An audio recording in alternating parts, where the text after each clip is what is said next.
And everybody, we are back once again, continuing our marathon event here on Gaming for Hope, Gamers Against Cancer, in partnership with Stand Up to Cancer. Now, once again, Stand Up to Cancer was launched with one mission to make every cancer patient a long-term survivor. Funds raised here, 100% of the funds raised here, helps bring world-class research to market. Stand Up to Cancer is marking its 16th anniversary, doing what the co-founders do best, fighting on. Coming up now, we have another game here. We have, and I can't get the window to open. Come on, buddy. There it goes. We have the King of Fighters 96. This is a fighting game that was released by SNK for the Neo Geo arcade system, home consoles in 1996. It was the third game in the King of Fighters series, following the King of Fighters 95. Kind of like Madden, I guess. Unlike its predecessors, it features more emphasis on the hand to hand combat rather than projectile moves. And joining me for this run will be King Xavier. King Xavier, take it away and enjoy, everybody.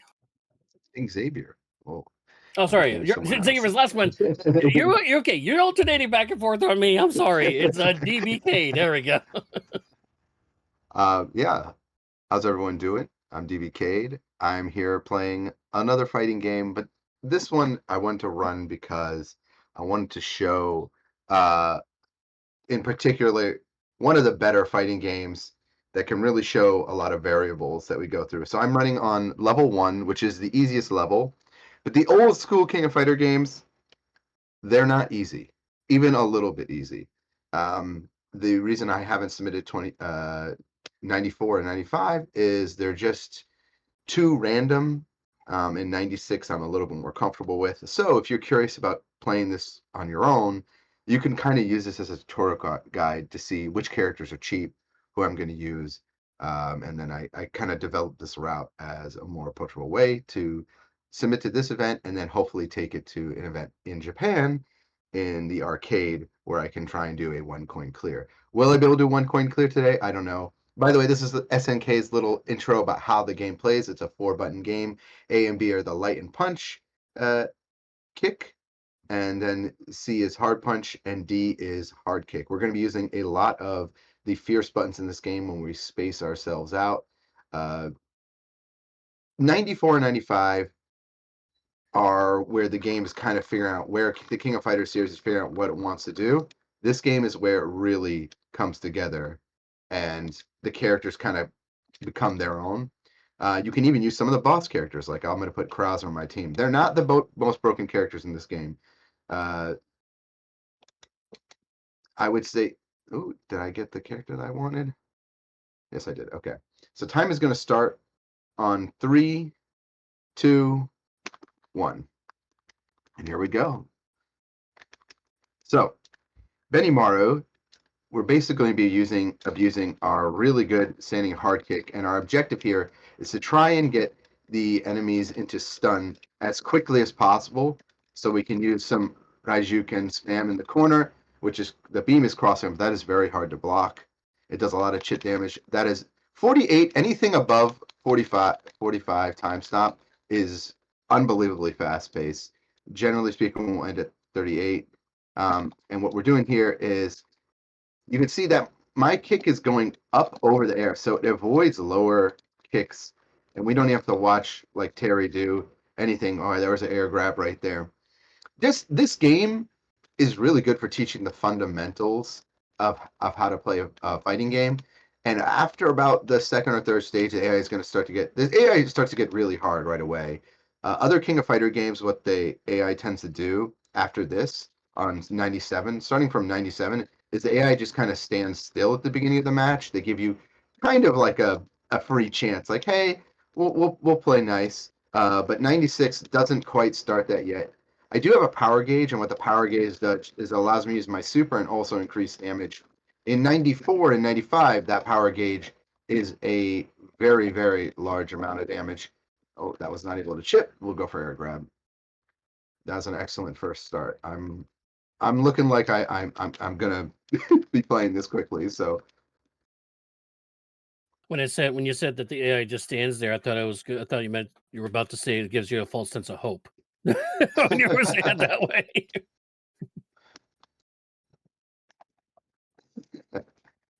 So we're fighting random teams this time, which means the order of characters that we fight and what the enemy uses isn't determined. It's completely random order, random selection.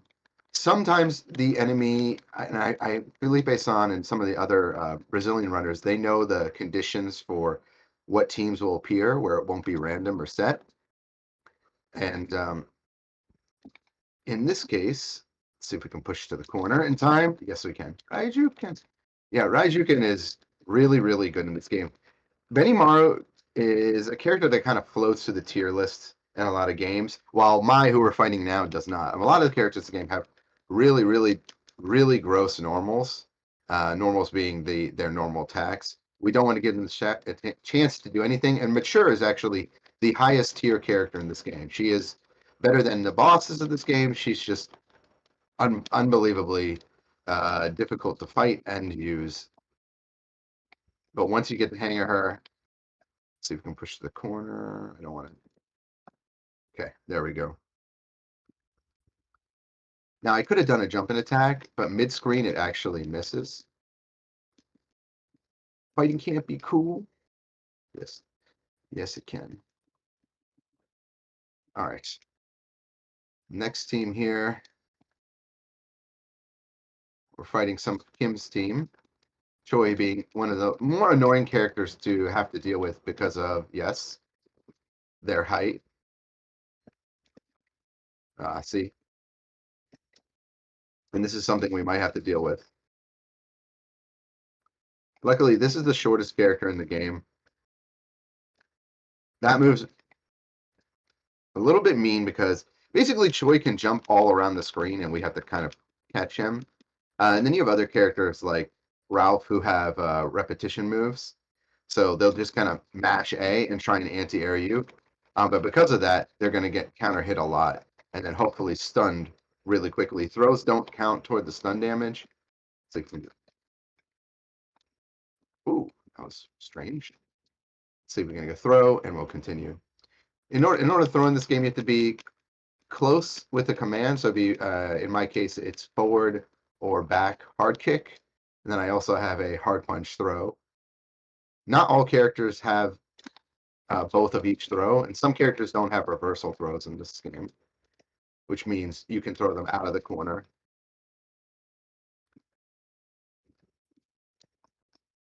Benimaru just has really good normals, lots of damage. If for some reason I need my super, I'll have it. I can easily like charge it up, kind of play a runaway strat. Kyo and Rio and a lot of the Art of Fighting team in this game, they're very good. We'll be switching the order of characters at the very end, or if I feel like I still start slipping down behind on time, I might switch the order. But right now, this is a kind of a god run. So I'm gonna keep it going as much as I can. Kasumi's always gonna try and do her little like her wave attack, which is a projectile. She can do it in the air. As long as we can get around it, we'll be okay and just see it coming. Robert's really, really annoying this game. Great anti-air moves, fantastic combo chains, incredible pressure. Just overall, not a character you want to mess with. Yep, okay, good. Really, really decent frames too. So unfortunately, we're creating what's called block strings, which is where even if the character blocks, we still have slight advantage on our move, which means most of the character's attacks aren't going to get through. Characters like Yuri and a lot of characters who have moves that don't have as much range but work on getting in close have a little bit of better frames on us. Oh, see. This is level 1 and the AI is blocking, like they're just reading all my inputs.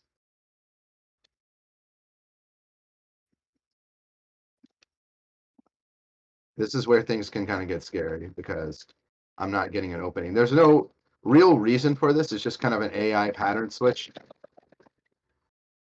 That's her little command grab right there. Very good. You can time over in this game. It is a team game. So if we time over, we would switch to the character and back.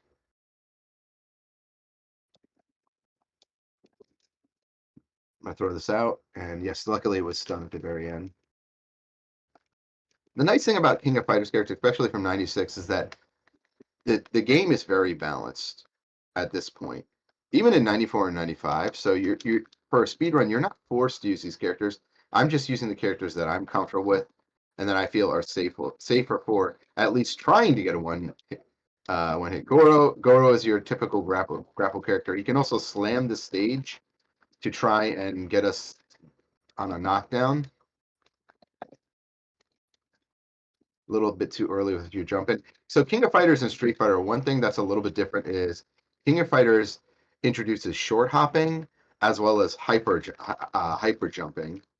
And then when you hyper jump in this game, you don't immediately want to do your jump attack. You want, or short, same for short hop. You want to time your jump attack right before you hit the ground, so that you are able to actually combo. If you do it too early, then what happens is it misses.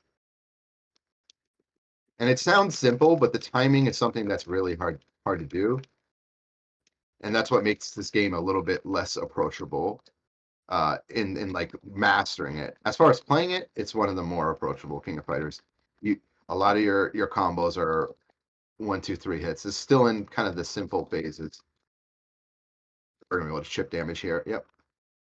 You can roll and spot dodge in this game, but you're not going to get out of Raijuken because it just has too big of a hitbox. Are we really at the 9 minute mark? That's incredible.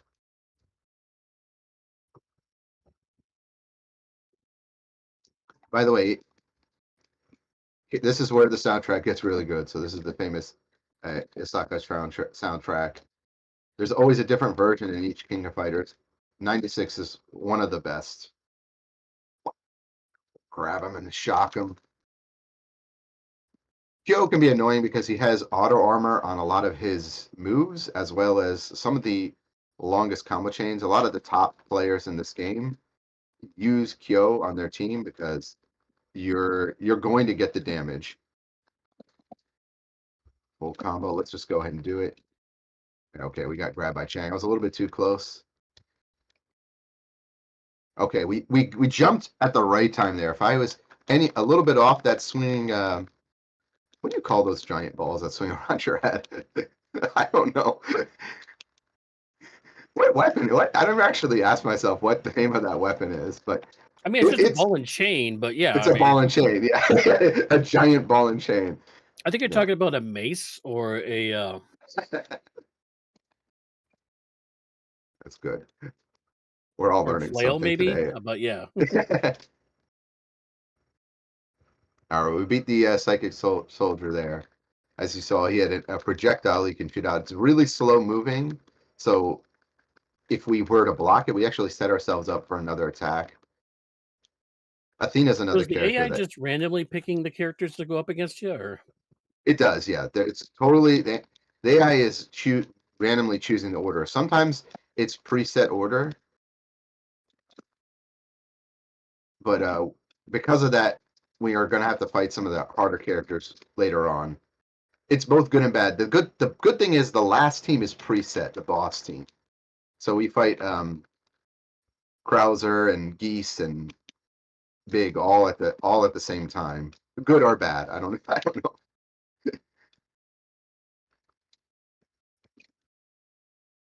King is another character that has projectile. Not only has one projectile, can shoot out double projectiles with her kick move. Oh, so one thing about the AI in this game is that King will always use that surprise stroke, that move over and over again. Oh no, we might be cooked. Yep. oh no, That's okay. We still got 2 characters. We just haven't seen them yet. Krauser's very good. Time you in go this down? game. No, I'm just kidding.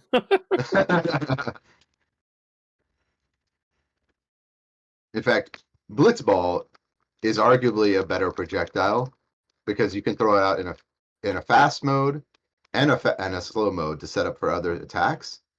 And in addition, fortunately, we're fighting Chin, who's a little bit shorter. As you can see, my attack's just whipping over his crouching head.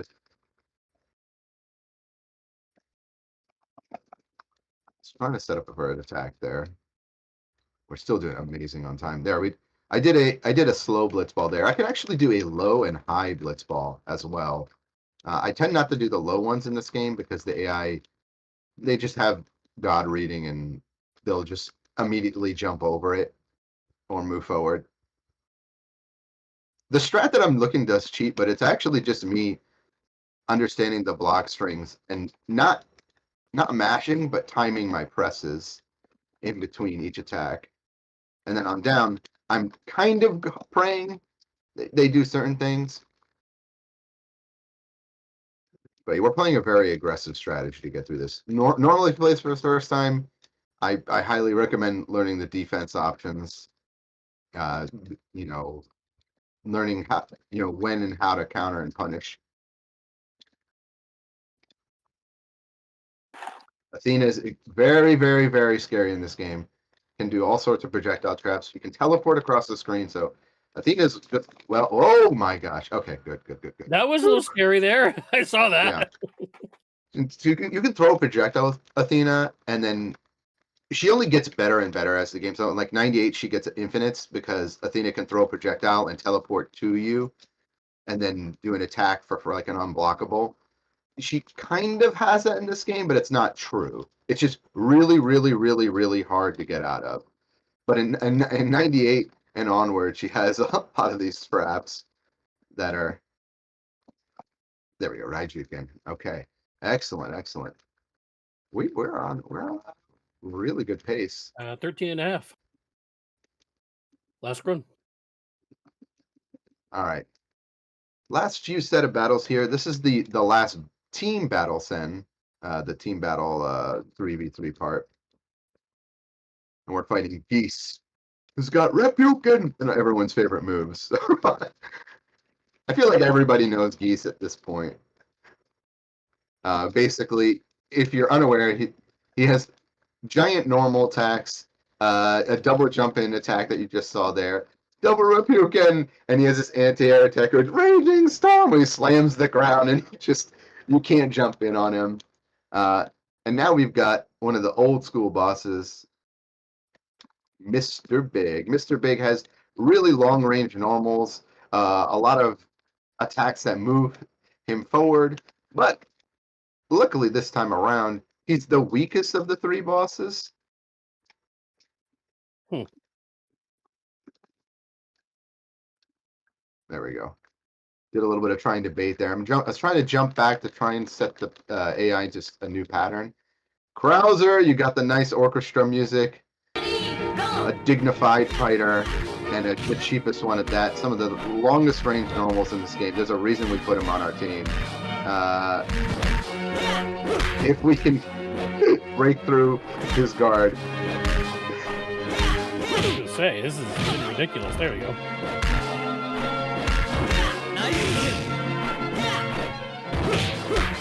The main thing we have to watch out is that Krauser has a drop kick attack that's just pretty brutal in this game. It comes out, it's active really, really early on, and it trades with most things in this game. Lightning Tomahawk is okay.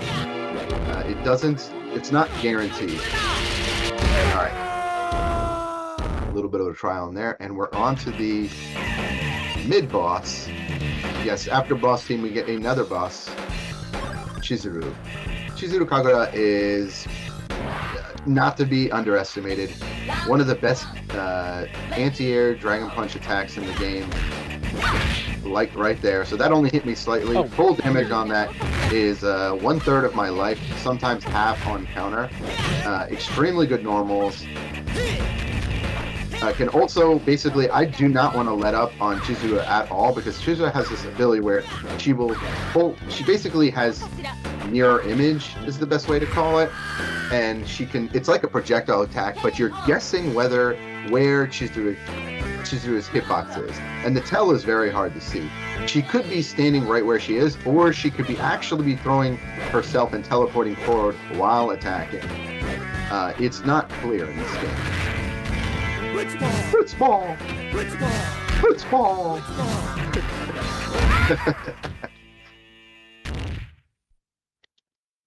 Alright. The boss got us through, and now we're going to use a different character for the final boss. Andy, who we have not seen yet, is going to come out and do a bunch of work because Gonitz is very, very, very, very, very cheap. He's going to keep saying, "Are you here? Are you here? Are you here? Are you here?" and throwing out this move. This is SNK boss syndrome. We're not doing great right now. I'm trying to get a little bit closer, but I'm getting caught. There's another thing that's really scary about Gonitz. He has a no-meter super attack that he can use when up close. So he doesn't need any meter, he can just do it on all the games that he's in. It does a little bit under half health. That's not it, that's just the normal one. So he's going to keep saying, "Are you here? Are you here?" Unfortunately, Andy was kind of... This is not a good fight for Benimaru at all. And yes, Gonitz, if you're realizing, can just pretty much choose what side of the stage they're on, as well as having some of the most disgusting normal attacks.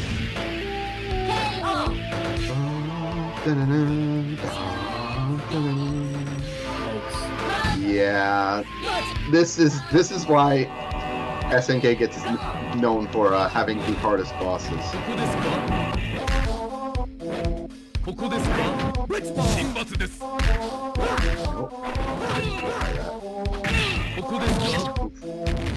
We want to keep Gonitz at full screen. It's very, very, very difficult.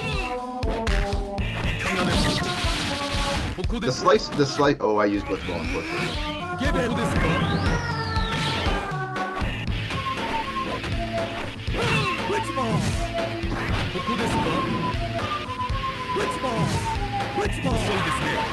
Oh no! There it is. We are using a coin. You and just got you. Oh, we got a little bit left. Yeah, we'll use a coin. Man. So it's not going to be one coin clear today, but still very, very good.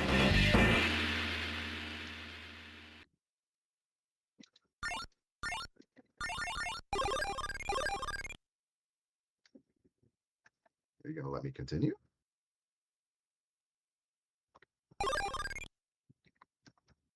Thanks for a good time.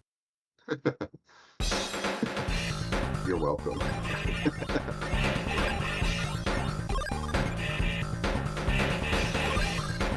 Yeah, let's do this order. I'll put Benimaru first. We'll do a little bit of damage.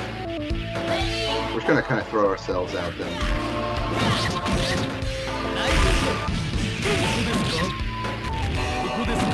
Oof. Yeah, get in right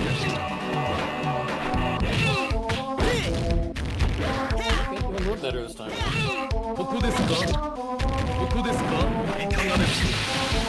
Any questions in chat, go ahead. This is live. We are live on Gaming for Hope, Gamers Against Cancer, as we try to finish up this difficult gaming run here with the King of Fighters 96.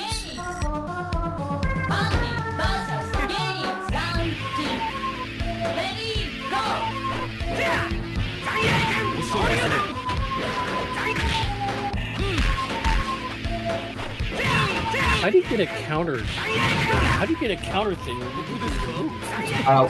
when they're using their move, that would be their counter hit. Oh my god, what am I doing? Oh wow! There we go. GG. Okay, there is King of Fighters 96. This was like I said, a very risky run to try. We almost had one coin clear. We had a little bit of a bad match with Andy, who's kind of the counter pick to this fight, because he can exactly counter hit the character at the end of the screen after they use their little wind attack, but other characters have a lot of trouble getting in on him. Gonitz is just a true terror in this game. But yeah, if you're interested, the only thing I have to plug is I'll be back right after this, but if you're interested in fighting games, I've actually been uploading all the fighting game speedruns that I've done onto YouTube. So I've been, if you go to DBCade, that's capital D, capital B, C-A-D-E, DBCade, I've done runs for every single arcade game, every arcade fighting game, and most every arcade fighter out there. And I've even had, because of the whole Twitch VOD thing, I lost some VODs, and then there were match before. So a lot of people in the Japanese FGC community have been helping find the VODs, because I used to run on other people's channels, so they've been uploading there. So those have also been being uploaded onto that YouTube. If there's enough requests, like there's a fighting game you want to see, I was talking with Saber Wolf's on about you know, World Heroes. So I've done some routing for some of the World Hero games. So if there's a request, I'm always happy to reapproach a fighting game and look at it and create a route that's easier to approach. This is the route that I found that's much easier to approach than the current world record route that's out there. There's a couple other characters guides that I want to do and things like that, but it's always based on who in the community really wants to see this. And you don't have to use, I used a Mayflash arcade stick today, but at my desk I always have, you know, I have a Pro controller here. Sometimes I'll use even a Retro Fighters controller. I've got all sorts of I've got another you know, arcade stick down here. There's no, the guides aren't based. Some people say, well, I don't have an arcade stick. That doesn't matter, you can use whatever you want. Yeah, that's pretty much the only thing I wanted to plug today. There is the fighting game speedrun community. It's been a little bit quiet as of recently, but fighting games have been getting into more marathons lately. So, you know, maybe there'll be more people that are interested in route running and playing some of the games. That's it. I'm just happy to be able to try this. This was cool. I have not. This is the first time this has ever been run in a marathon. As I was certain was to happen, we got through we went over time, but only one coin. I feel pretty good, so maybe this will motivate me to come up with some even safer strats.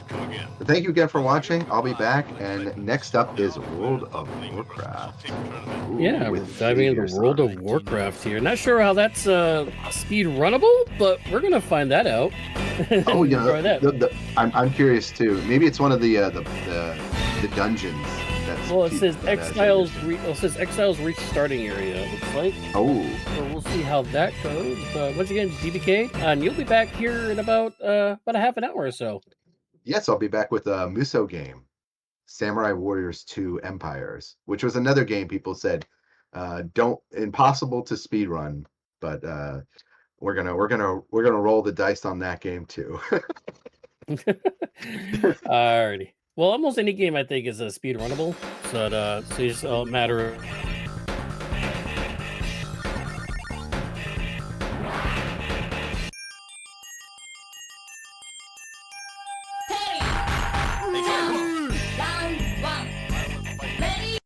Always at our best when we stand together. 100% of the donations will go to that cause. We'll be right back with some more gaming, going back to King Xavier.